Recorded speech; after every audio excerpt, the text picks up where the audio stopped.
ঠিক আছে। তো গাইস এখন আমরা ট্রেডিং শুরু করবো। ট্রেডিং এর জন্য এখন আমাদের $1 দিয়ে আমরা শুধু ফার্স্ট স্টেপ নিতে যাচ্ছি, কারণ $1 নিচে এখানে দেওয়া যায় না, মানে পার ট্রেডিং আমাদের $100 করে যাচ্ছে। দেখি আসুন ট্রেডিং শুরু করি এবার। তো গাইস আমাদের হচ্ছে এখন এটা যে গ্রাফটা আছে, এই গ্রাফটা বুঝে বুঝে ট্রেডিং করতে হবে, যেটা আমি একটু বুঝি না। এখন যেটা আপে যাচ্ছে এটা ডাউনে।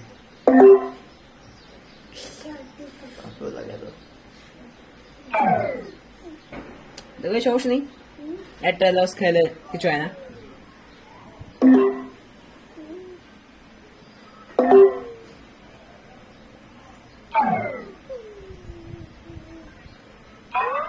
ইয়েস গাইস, তো আমাদের যতগুলো লস করছিলাম, কি কি তুমি কি